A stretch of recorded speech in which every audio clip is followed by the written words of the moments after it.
Hello everyone. Welcome to the session chair, the organizers and the speakers and the delegates. Today I will be presenting a case study on topic of role of fatigue in safe operation of a pipeline. Thanking you the session chair for introducing me to this conference. In this case study, the pipeline which we will be discussing, it is a pipeline which was laid in 1996 as a 1330 kilometer long multi-product pipeline. Flow rate ranged between 750 to 900 kilometers per hour. This is the schematic of the pipeline.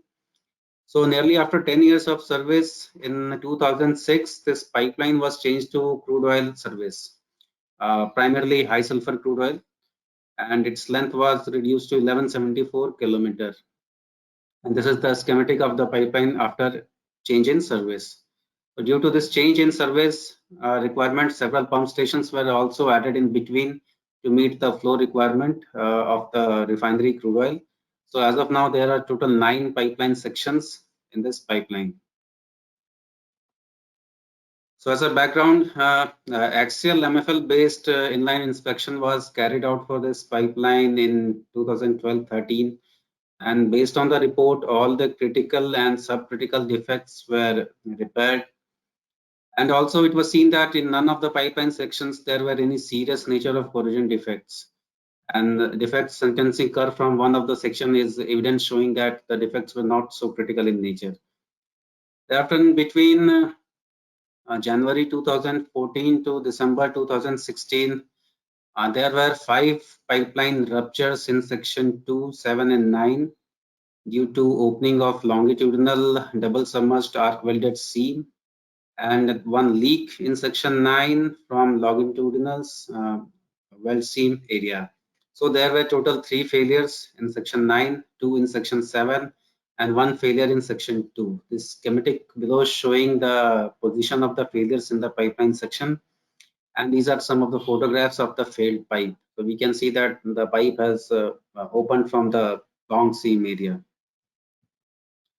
So as a further action to arrest the possibility of any similar scenario in future, a detailed study was needed to be taken up covering the following aspects: review of all features, all failures to assess their commonalities, like what was common between all the 6 failures.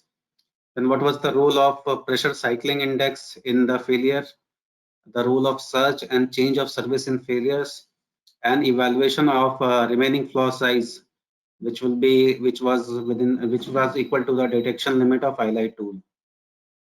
So this presentation will primarily discuss the role of pressure cycling, surge, and likely effect of change in service in these failures. Also, a few probable remedial measures to counter these failures have also been highlighted in the end of the presentation. So when all the pipeline failure reports were reviewed, upon comprehensive review and detailed study, it was seen that primary contributors of all these pipeline failures were as below, and they have been ranked as per the given serial number.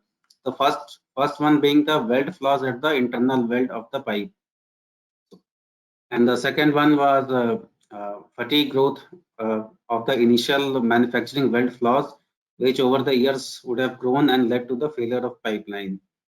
And also this pipeline was vulnerable to surge, that is exposure to pressure which was exceeding 110% of the MAOP.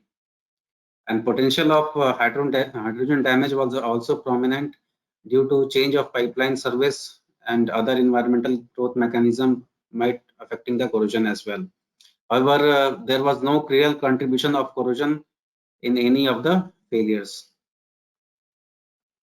So upon the review of fatigue growth of weld flaws, it was seen that weld flaws like weld misalignment, weld undercut, or lack of fusion at the toe of internal weld were appearing at near point of fracture initiation. So one of the first failure photograph showing from the scanning electron microscope is showing that fracture initiation zone of the sample and the brittle facets at the inner edge, midsection, as well as the outer edge of the pipe. And then repair of the original longitudinal weld also led to the increase of hardness of the pipe weld, and hence the weld got more brittle, which would have further contributed to the failure of welds. Also, contribution of corrosion was not evident in any of the failures. The third and fourth photograph shows the initiation of a small crack at the toe of weld, and the fourth one shows the weld misalignment of the longitudinal seam. Further, fatigue growth of weld flaws were also reviewed. So it was seen that cyclic index values were calculated for all the sections using rain flow counting method as per ASTM E1049, and pressure data was used for the period when the line was operating at the current operating pressure. So it was seen that section 9 was having aggressive cycling index, followed by section 5, 3, 2, and 8. And all these pipeline segments were getting aggressively cycled. So these fatigue led to the further incremental propagation of the crack defects, and this leading to the failure of the pipeline. And these photographs shows how the fatigue crack has initiated in the weld cavity. And the second photograph on the right is showing the nucleation of number of micro cracks from the pre-existing lack of fusion. And for controlling the effects of fatigue, following actions have very significant potential, which can reduce the cycling index in the pipeline. That is number and intensity of pressure cycles. The first one being the reducing number of shutdowns, that is minimizing pump start and stops. Then holding back pressure, this will obviously be subject to the operational requirements if such holding back pressure is feasible or not. Using friction reducing additives like DRA, and modifying product batching and delivery and receipt schedule so that there are very less number of shutdowns due to unavailability of the storage tanks, etc. So as I indicated earlier that currently the pipeline is operating at quite a low operating pressure, that is 60% of SMYS as compared to its design of 72% of SMYS. So vulnerability of surge was also reviewed. It was as shown earlier. It is seen that except section 2 with the last failure, all the sections are exposed to surge conditions, and the surge potential is in excess of 110% of the pipeline design pressure. So all the observed failures, it was seen that all the observed failures correspond to a potential surge event during the operation time, and this might have led to an increased risk of failure in all those cases. And it is also seen that failure occurred even at lower stress level when the MOP of line was far lower than the current MOP. So this is likely due to the combined effect of fatigue growth of defects added with the surge event in some of the cases. So for controlling the effect of surge, following actions can be taken. Surge relief systems can be installed in all sections where closure of one or more valves can result in surge pressure exceeding 110% of the design pressure. And based on the surge analysis carried out for this pipeline, such surge events is expected to be more in section 4, 6, 7, 8, and 9. So these are the sections where surge relief systems need to be installed. And thereafter, remaining life of crack-like defects and weld flaws were also evaluated. So it was seen that remaining life of all the detected flaws in the ILI run. Yes, we carried out UT crack detection ILI of this pipeline in around 2015. So there were some defects which were reported. So remaining life of these detected flaws were found between 0 to 12 years. But however, all these flaws were already repaired immediately after having the ILI report in hand. So this 0 to 12 year re-inspection criteria is re-inspection requirement is no more there. And the least value of the remaining life of crack-like anomalies, which was taken as equal to detection threshold of the ILI tool. It was assumed that there might be some defects in the pipeline which would be equal to size of ILI detection threshold, which was 30 mm long crack and 2 mm depth. So upon its assessment, it was seen that in the current operating condition, it would survive at least 63.2 years. So this was calculated based on the current operating condition and the MOP associated with 65 and 72% SMYS. So this implies that detection threshold of ILI tool was optimum for detecting the defects in the pipeline. Thereafter, the change of service and hydrogen damage was also reviewed, and it is seen that this pipeline was converted to crude oil service in 2006, and due to change in crude oil service, it would have created an operating environment which contains more hydrogen in the pipeline, and this increases the risk of hydrogen damage being present.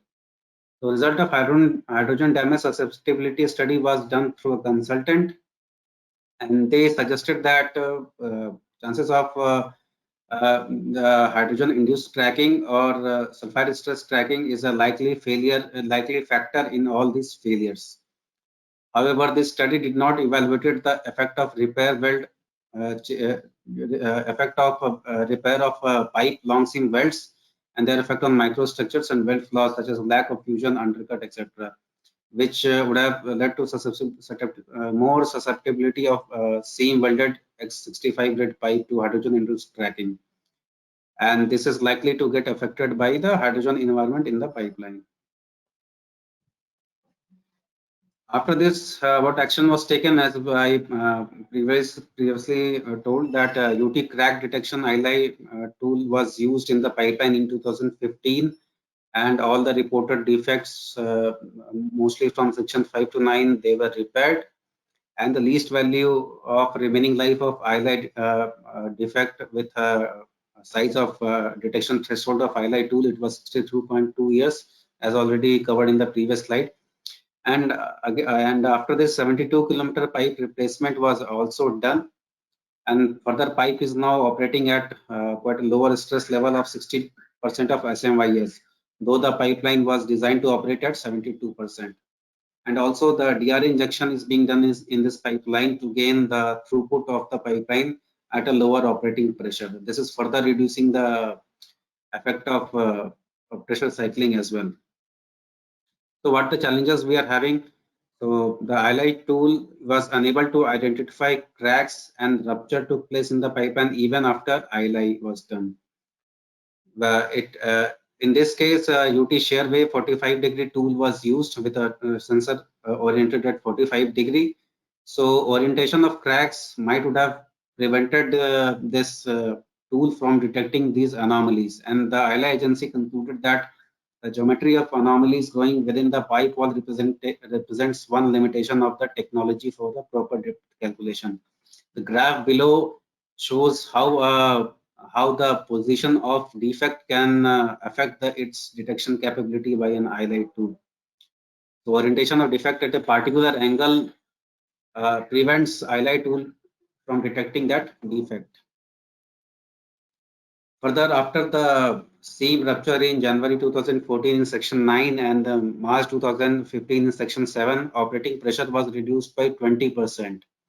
But even then, one rupture took place in both the sections again. So this indicates that well defects continue to grow at even lower operating pressure as well. So challenge is to identify such defects and repair them before they fail. And further, as a way forward, these are the steps which can be taken to avoid similar failure in the pipeline.